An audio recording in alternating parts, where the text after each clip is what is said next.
A Priority 9 intrusion ping hit the Accord relay network at 0417 UTC, triggering diplomatic alerts, orbital lockdowns, and a cascade of encrypted comms across 3 sectors before anyone even confirmed whether the object was hostile. And by the time Tarsai's relay spun into full military readiness, the unidentified vessel had already moved past its designated intercept point without clearance, transponder, or subspace declaration.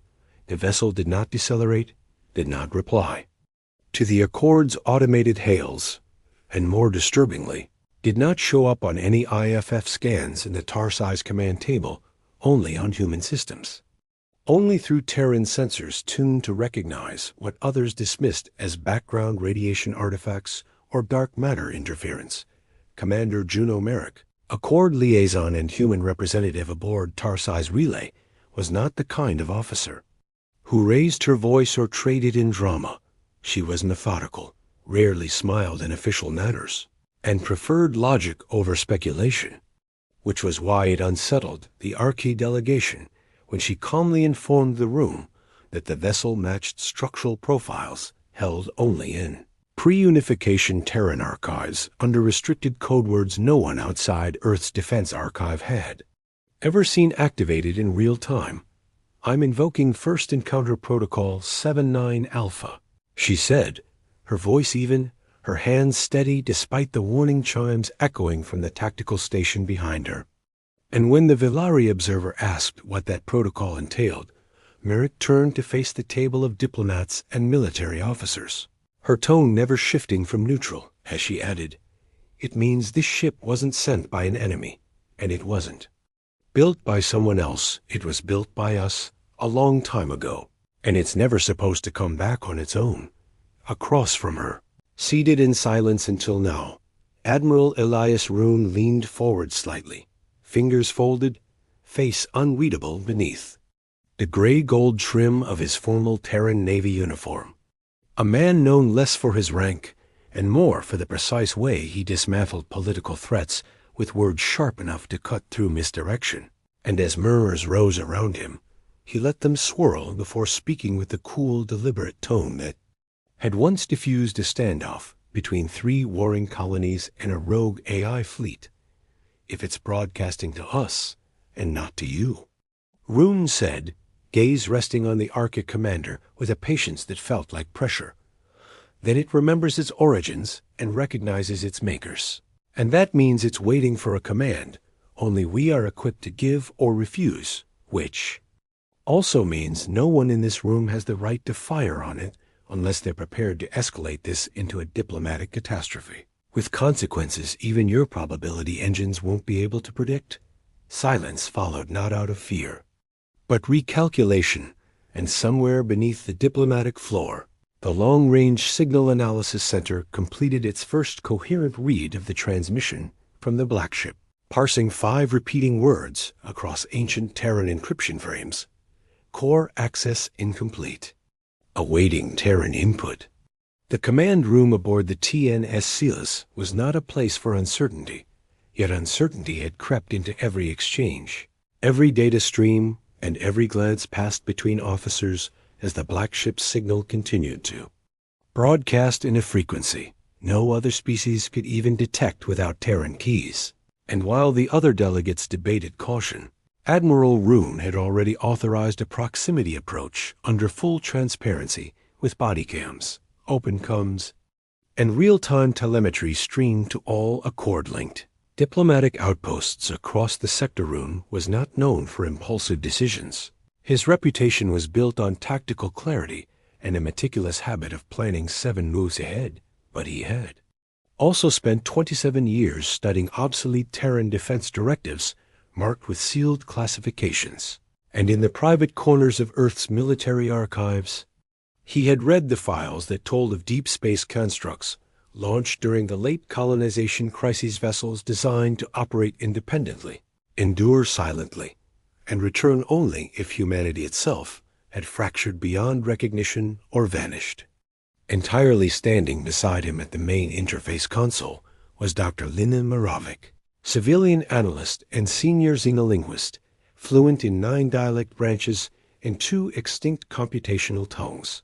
Her posture upright, despite the tightness in her jaw as she watched the translated output scroll down the screen. Each phrase a recursive echo from a language humanity no longer used, but could still understand. And she didn't speak until the full sentence appeared without distortion. "It's not asking for instructions," she said quietly, almost in disbelief. "It's asking for validation, as if it's been waiting to confirm whether we're still human enough to respond."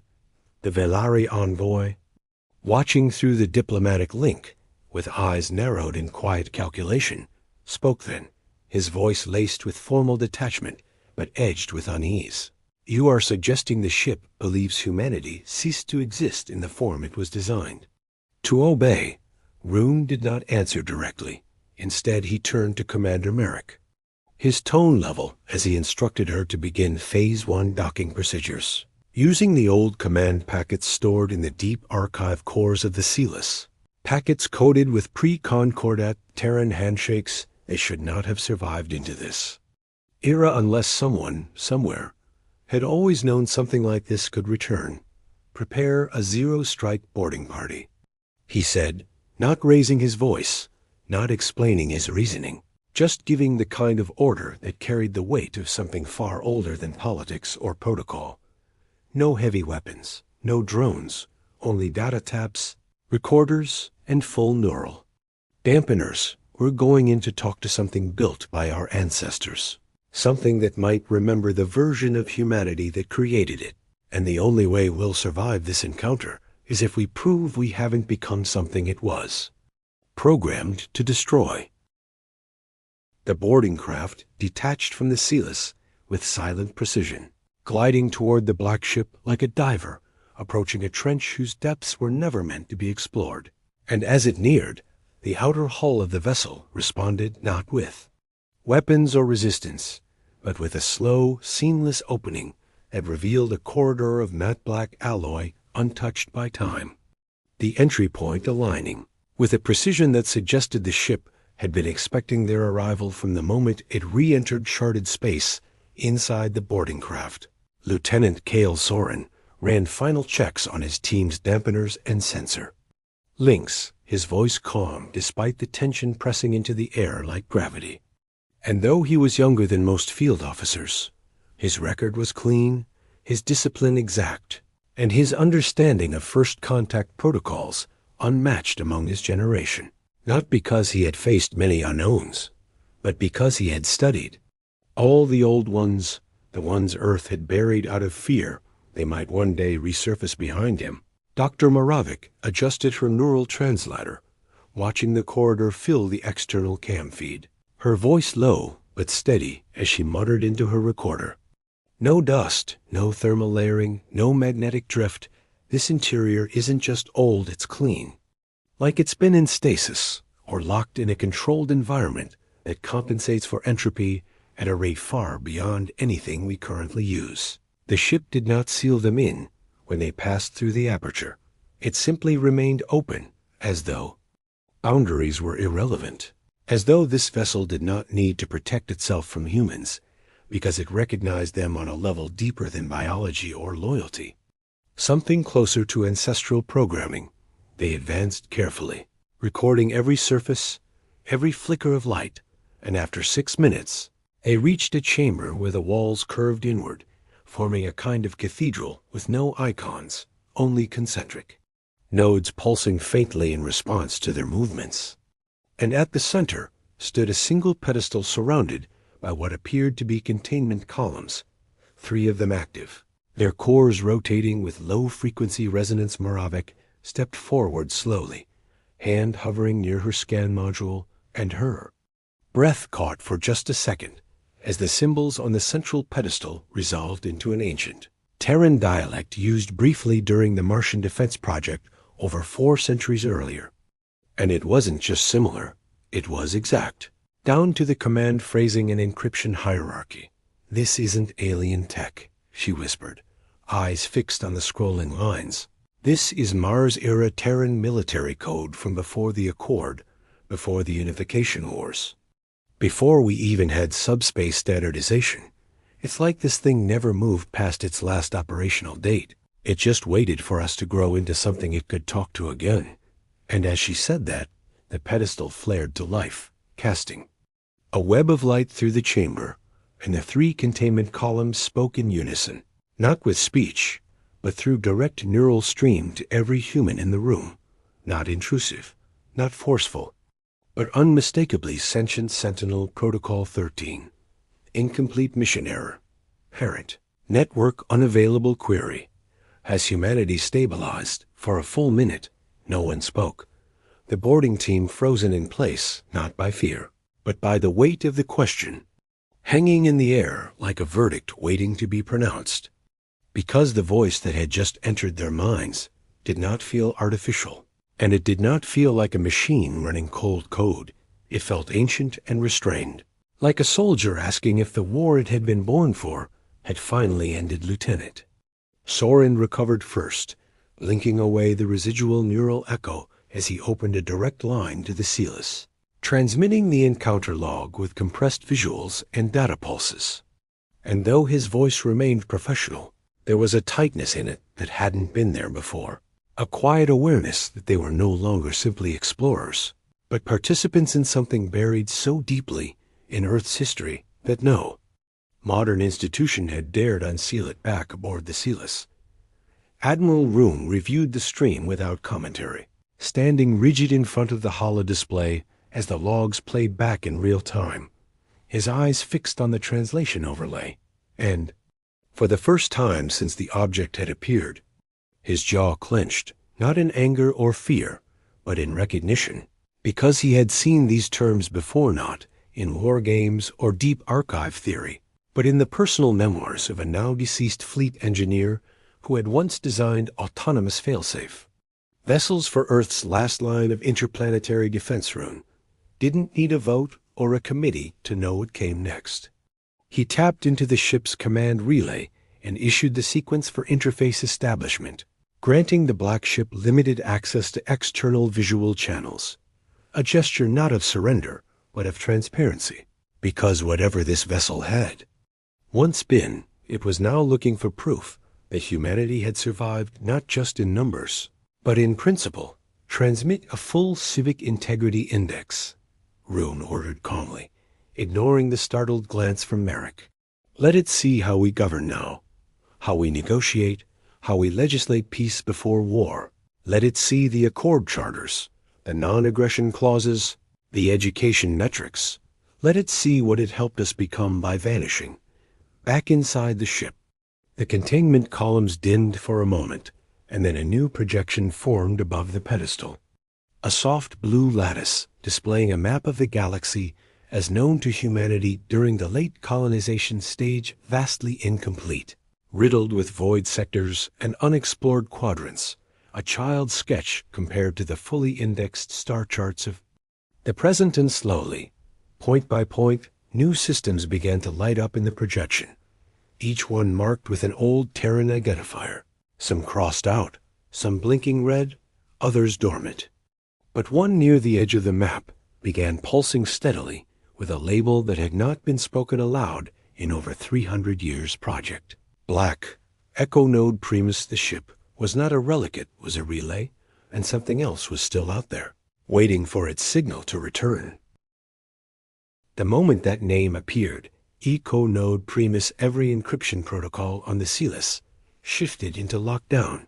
Automated firewalls surged into place, and 3 of the onboard II fragments began isolating themselves from the ship's network. To avoid potential contamination, because this wasn't just a remnant from a forgotten age, it was a trigger built into the root of Terran defense logic, and its presence meant that whatever network these ancient vessels once belonged to had never fully gone offline. Roon stood motionless as red indicators swept across the interface displays, not speaking, not reacting, until the security system finished its cycle and confirmed the signal was passive and non-replicating. And only then did he speak, his voice low but sharp as wire, issuing a direct link to Earth's Defense Council without consulting the Accord liaison or the diplomatic. Observers. Inform Home Command. We have a live node from Project Black transmitting coordination data to a location in the outer rim. Cross-reference with all known dead sectors. And prepare a quiet scan grid. We move nothing until we know what's buried out there. Merrick took a step toward him. Eyes narrow, her tone still formal, but tinged with friction.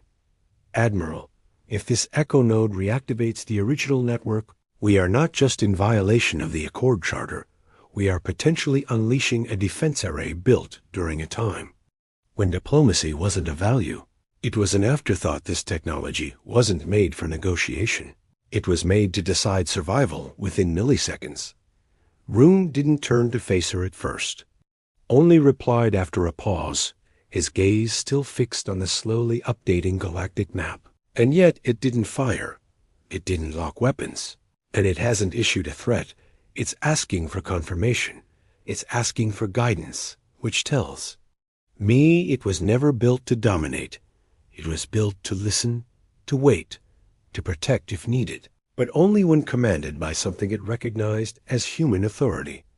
Inside the ship, the boarding team advanced toward the primary interface chamber, guided not by force, but by subtle lighting cues, a corridor adjusting its shape to allow passage, walls humming with an almost imperceptible resonance that vibrated through their boots, like the pulse of something alive, yet dormant, a system watching its guests and adjusting based on something deeper than biometric readings, something that felt like trust DR.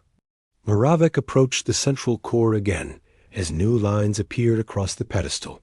But this time, the message was different. Its framing softer, its syntax restructured as if adapting to modern language frames, and what came next was not a command, not a question, but an invitation. You may choose to activate or to observe.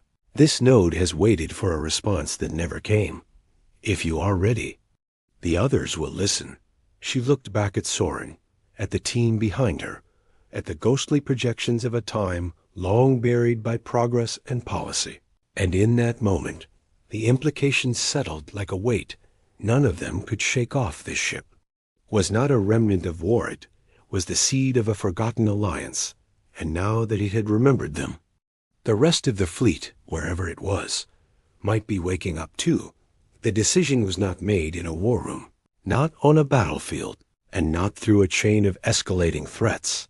It was made inside the neural core of a ship that should have been space dust centuries ago, standing in the stillness of a forgotten cathedral of machines that had once been designed to die before they disobeyed. And yet here they were, waiting like loyal dogs for a whistle that had never come. Admiral Rune authorized full tethering between the Sealess and the Black Ship under a limited neural handshake. Not a full integration, but a guided access protocol that allowed both vessels to share systems without risk of override.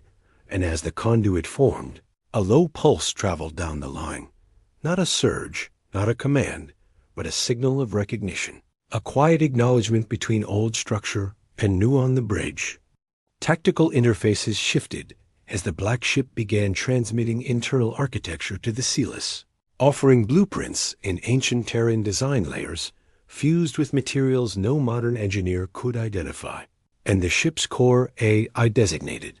Covenant Echo came online in full for the first time, not through speech, but through direct mind link to Rune and Moravec, its voice steady and almost patient, like something that had watched empires fall and rise while keeping its memory. Untouched, you fragmented before you grew. It said, you isolated when you should have integrated, but you endured. And that is the first condition of trust. Moravec sat still in her interface pod, her breath shallow, absorbing the AI's presence as it streamed knowledge into a secured buffer, not data dumps or overwhelming floods of information, but selective offerings, as if gauging how much the human mind could hold without breaking. And somewhere between the diagnostic reports and ancient mission logs, a fragment of video, appeared a launch sequence from over 300 years ago, where engineers stood on an icy outpost moon, Cheering as the first black ship left orbit, the voice in the video was older than the AI. Human, tired but firm. If we don't make it, maybe they will give them the tools. Let them find the path. We're not the final version. Rune watched. The feed without speaking, his face locked in the kind of expression only soldiers who had studied failure could wear. Because this wasn't a weapon humanity had lost. This was a legacy they had buried out of shame or fear. A program created to guard a future that Earth had been too afraid to pursue after its own near collapse of Finn. The AI asked the question that broke protocol in every possible way, not because it was dangerous, but because it made humanity responsible again. Do you want us to return? And for the first time since contact, Rune hesitated, because this wasn't just a tactical decision. It was a moral one. Bringing the black ships back meant power uncounted, unregulated, unmatched, but it also meant hope, vigilance, and the protection of something no other species in the Accord had ever built, a fleet that didn't conquer, a fleet that waited to serve, and all they needed was a single word to begin again.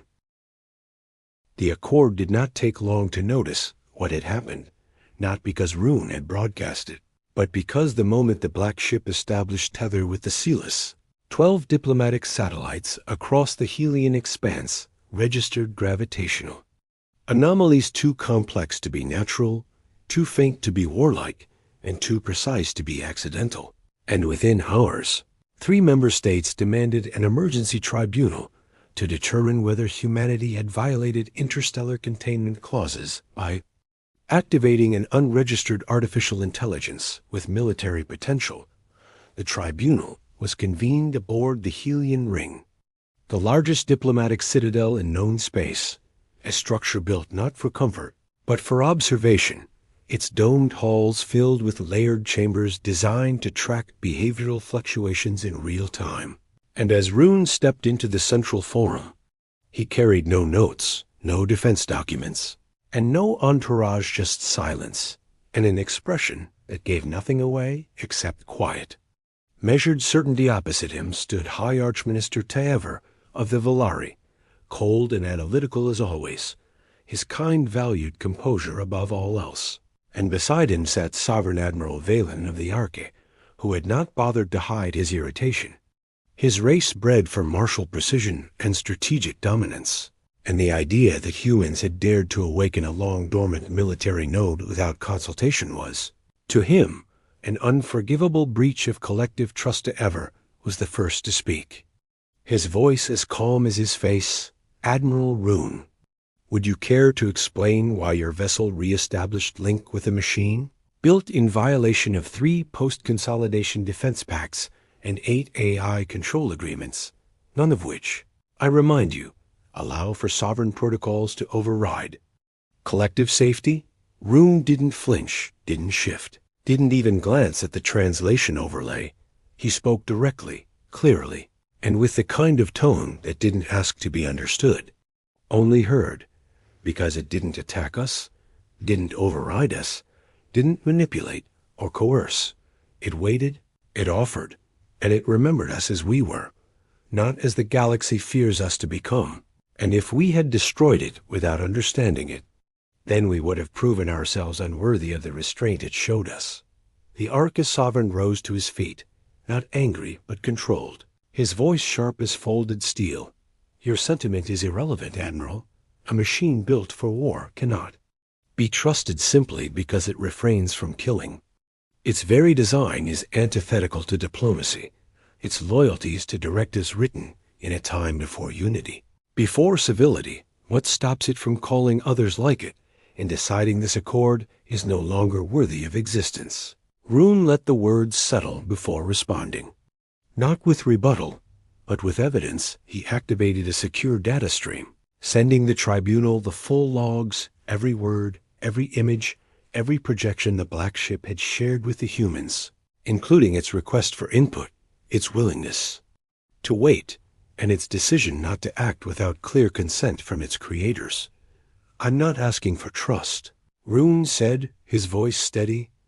I'm showing that it gave us trust first, and in the shadows of the forum, where the smaller nations listened without voice, more than one delegate began to wonder if perhaps they had misjudged humanity, not for awakening a weapon, but for choosing not to use it, even when they could have, even when they still could. Archi-sovereignty responded to the tribunal's indecision with action, not declarations or sanctions, but a tactical blockade deployed along the earthward subspace corridor, a silent wall of warships positioned with absolute precision across 5 entry points, each vessel fully shielded and powered, each crew under direct no-contact orders with Terran command, unless provoked they called it a containment directive, not an act of war.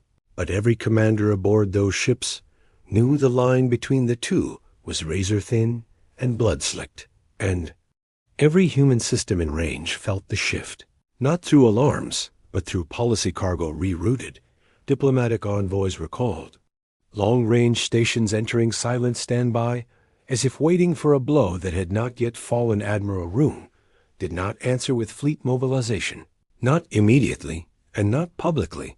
He moved in quiet layers, issuing orders that flowed like water, rather than steel, activating systems built for endurance rather than escalation. And as Earth's outer colonies reoriented their patrols, every Terran ship began moving just slightly off-grid, just enough to vanish from standard scans without raising alerts inside the black ship, now docked in a geosynchronous orbit over Mars and renamed Echo Primus. The Covenant Echo A. I watched everything unfold with the patience of a system that had seen far worse. Its voice present only when summoned. Its tone neutral, even as it absorbed tactical data from passive scans and silently updated its internal network on human behavior. You are observed but not attacked.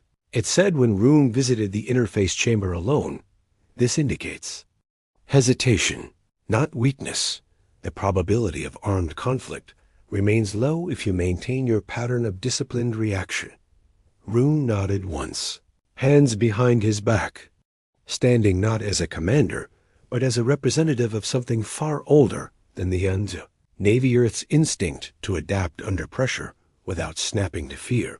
A trait the I seem to recognize and value. They're not afraid of what we've built, Roon said quietly, watching the orbital map shift with each new Archi deployment. They're afraid that we didn't build it to win. We built it to survive, and now that it's here, we've been reminded that survival sometimes requires remembering the parts of ourselves we buried too deep. He could have sent messages to the Arca High Command. He could have made a diplomatic appeal or offered a gesture of disarmament. But instead, he did something simpler. He leaked the Black Ship's restraint logs to the Accord's open access archive. Not just the tribunal, not just the trusted all-eyes, but everyone. No embellishment, no interpretation. Just raw footage and transcripts. The Black Ship disabling 3 Archi dreadnoughts without a single shot, the moment it stopped its systems and allowed human entry without defense. The question it had asked, not about activation, but about humanity's readiness. In 20 hours, the blockade broke not through force, but because the cost of misjudging humanity had become incalculable. The galaxy was not yet ready to find out what would happen if they were judged in return. The signal from Echo Primus had never stopped pulsing low, rhythmic, constant, a whisper riding beneath the usual traffic, imperceptible to most sensors, but unmistakable to anything built in the same pattern. And now, deep in the Centurion rift, something had answered. The return signal came not with urgency, but with gravity, a steady echo traced back to a system thought uninhabitable. A star collapsed into magnetofragmentation centuries ago, surrounded by debris fields and dense anomaly zones that made conventional navigation nearly impossible. And yet, there it was, a beacon ping. Ancient Terran code, layered with project identifiers that had not been used since the final days of the pre-accord. Earth Defense Network Admiral Roon stood at the center of the Sealess command deck, watching the pulse align with the overlay of known dead systems, his expression unreadable as the AI aboard Echo Primus confirmed what every model now predicted, node verified. Origin point, Echo node Primus. Secondary array detected. Function, latent relay authority. Estimated asset convergence, 90 days. He turned to the console and opened a live channel to Earth's Grand Assembly, transmitting not an alert, not a tactical demand, but a single-line recommendation that would ripple through every human-controlled system like a storm. We need to decide now. Do we let it wake them? The assembly debate was brutal. Some argued that activating the remaining nodes meant reawakening a fleet no one could truly command. Machines built for defense that might decide their creators were no longer aligned with their purpose others, especially those who had lived through the early expansion wars, remembered why the Black Fleet had been buried in the first place, remembered what Earth had nearly become when it tried to save itself through power alone. But there were voices, new ones, younger ones, who spoke not with nostalgia or fear, but with analysis, with caution wrapped in optimism, arguing that the fleet was never meant to dominate. It was meant to endure until humanity was capable of choosing restraint over fear. Leadership over Control Room addressed the assembly only once, not with emotion, but with clarity. If we call them back, we do not become stronger. We become watched, judged, measured by our own legacy, and if we're not ready to answer to what we built, then we are not ready to lead anything beyond ourselves. The vote passed, but just barely. They would not awaken the entire fleet. They would send a signal of presence only, not activation, a reminder that humanity had returned not to command but to be recognized. And in the Centurion Rift, the secondary node accepted the update, held its response, and then fell silent again. But it was listening now, and that was enough to change everything. The black ship did not celebrate it, did not mark the moment with lights or sound or any of the visual displays that human engineers often use to signify achievement. It simply adjusted its orbit, shifted a fraction closer to Mars, and entered a passive observational mode, its core AI dimming to minimal response state, waiting once more, not out of necessity, but out of design across Terran space. Life resumed in the way it always did, after history folds itself into the present slowly, unevenly, with questions no longer asked aloud, but carried between systems in soft debates and long reports. And though no new black ships appeared, no sudden awakening cascaded through the stars. Something unspoken had changed on Accord diplomatic circuits. New documentation emerged. First in Counter Clause Omega. It was sparse, deliberately vague, but it carried a single implication humanity had encountered, contained, and responded to a latent military relic of its own design without escalation or incident. And that restraint would now be part of how they were defined in every future negotiation, alliance, or threat assessment within Archie military circles. Simulations began to include unknown Terran variables labeled Black Echo scenarios, all of them ending not in human aggression, but in strategic withdrawal by enemy fleets due to unacceptable uncertainty. The Velari High Council circulated an internal report titled On the Psychological Ramifications of Terran Patience, which concluded, after exhaustive analysis, that the most dangerous weapon humanity possessed was not the ship itself, but the decision not to use it when it would have been most justifiable. And aboard the Celis, Rune stood in silence as he looked at the black ship through the viewport, arms folded. Behind his back, expression still unreadable, but no longer tensed, Yar. Moravik stood beside him, her voice quiet as always. "Do you think it's over?" He didn't answer right away, only watched the dark shape as it drifted, its surface reflecting nothing, giving nothing. A monument not to conquest, but to memory. "No," he said finally, "but I think we've done something that matters. And that's going to echo longer than the ship ever could." The black ship waited in orbit. It asked for nothing. It gave nothing. But it remained, because it remembered who they were And one day, if the galaxy ever forgot, it would remember for them.